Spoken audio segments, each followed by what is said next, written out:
Good morning to every one. காலை வணக்கம். இன்றைக்கி நம்ம என்ன பார்க்க போகிறோம்னா முருங்கை சூப்பு எப்படி வைக்க போகிறேன்னு பார்க்க போகிறேன். இன்றைக்கி சண்டே மார்னிங் எப்பவுமே டீ சாப்பிட்றதுக்கு பதிலாக முருங்கை கீரை சூப்பு குடித்தோம்னா உடம்புக்கு ரொம்ப நல்லது, இரும்பு சத்து கிடைக்கும். நம்ம வீட்டிலையே அதிகமாக பக்கத்துலேயே சும்மா நம்ம வளர்ந்து கிடக்கும், ஆனால் நம்ம பயன்படுத்த மாட்டோம். ஆனால் ரொம்ப இந்த வெயிலுக்கு அந்த வெயிலை தாங்கக்கூடிய சக்தி நம்மளுக்கு வேணும். அதுக்காக தான் இந்த முருங்கை சூப் இன்றைக்கி செய்ய போகிறேன்.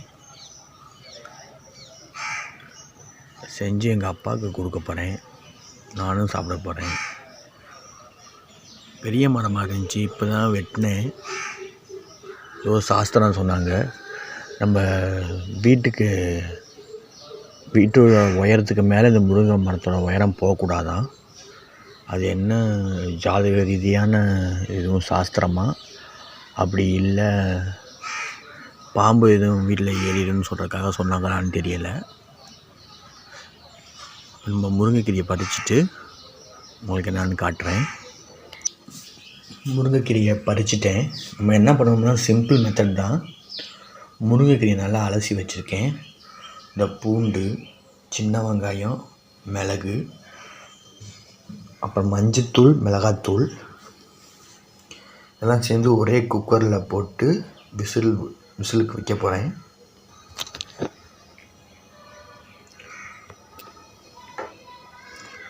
எல்லா பேர் வீட்லேயும் இந்த மாதிரி ஒரு சின்ன உரல் வாங்கி வச்சுக்கோங்க. வாங்கி வச்சுக்கிட்டிங்கன்னா நம்ம பூண்டு, மிளகுலாம் போட்டு இடிச்சுக்கலாம். இது சூப்புக்கு கூடுதல் டேஸ்ட் தரும்.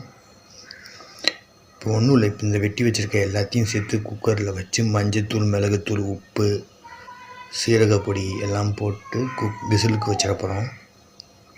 நான் உங்களுக்கு காட்டுறேன், வெயிட் பண்ணுங்கள். இப்போ இந்த குக்கரில் நம்ம பிழிஞ்சு வச்ச முருங்கை இலையை குச்சியோடு போடலாம். ஏன்னா சூப்பு கான்செப்ட்னால குச்சியோடு போடலாம். குச்சியோடு போட்டு அதோடு நம்ம எடுத்து வச்ச பூண்டு, சின்ன வெங்காயம், மிளகு எல்லாத்தையும் போட்டுக்க வேண்டியதான்.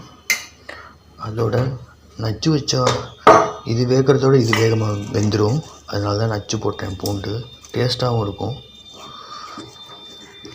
பூண்டு பிடிக்காதீங்க, பூண்டு போடாம. அது நல்லது, பூண்டு கிருமி நாசினி. இதோட 2 தக்காளி சேர்த்துப்போம். முன்னாடி வீடியோவில் காமிச்சிருப்பேன், பழைய தொட்டியை வச்சு இப்போ சம்மர்னால் குருவிகளுக்கு தண்ணி வச்சுருக்கேன்னு. உங்களால் கவனிக்க முடியாதுன்னு தெரியல, பாருங்களேன். குருவிகள் சத்தம் கேட்கும், அணில்கள் சத்தம் கேட்கும். எல்லாமே இது பயன்படுத்துதுங்க. இங்கே பாருங்கள், தக்காளி, பூண்டு எல்லாத்தையும் சேர்த்தாச்சு. இதில் 3/4 கிளாஸ் தண்ணி ஊற்றி குக்கரில் வச்சு விசிலுக்கு விட போகிறேன். மூழ்கிற அளவுக்கு தண்ணி வச்சாச்சு. இதோட மஞ்சத்தூள், மிளகுத்தூள் எல்லாத்தையும் போட்டு விசில் போட்டு வைப்போம். ரெடியானது உங்களுக்கு சொல்கிறேன். இது மிளகாத்தூள். இது நாங்கள் வீட்டிலையே அரைப்போம். அது எப்படின்னு உங்களுக்கு அப்புறம் சொல்கிறேன். அது சாம்பாருக்கு எல்லாத்துக்குமே ஒரே பொடி நாங்கள் யூஸ் பண்ணுவோம். மிளகுத்தூள், உப்பு இதெல்லாம் ஒவ்வொரு சிட்டிகை சேர்க்க போகிறேன். எல்லாமே சேர்த்து பொடி போட்டு வச்சாச்சு. இப்போ குக்கர் போட்டு மூடி போட்டு விசில் போட்டு வச்சுருவோம். விசில் போட்டு வச்சாச்சு. ஒரு 5-6 விசில் அடித்தோம். அந்த நம்ம உள்ளே போட்டிருக்க இன்க்ரீடியன்ஸ்லாம் குழஞ்சி தண்ணியோடு சாய்ந்துடும். அதுதான் நம்ம சூப்பு. இது நாங்கள் இப்போ எங்கள் அம்மா ஊர் போயிருக்காங்க, அதனால் சர்வைகளுக்காக எங்களுக்கு தெரிஞ்ச சமையல் பண்ணுறோம். கடைசியாக சூப் ரெடியானதும் உங்களுக்கு காமிக்கிறேன்.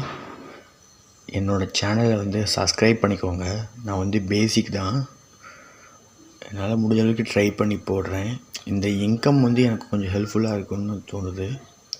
அதுக்காக தான் சின்ன சின்னதாக ஏதோ வீடியோஸ் போடுறேன். இது நார்மல் 1 GB ரேம் உள்ள ஒரு பேசிக் ஃபோன் தான்.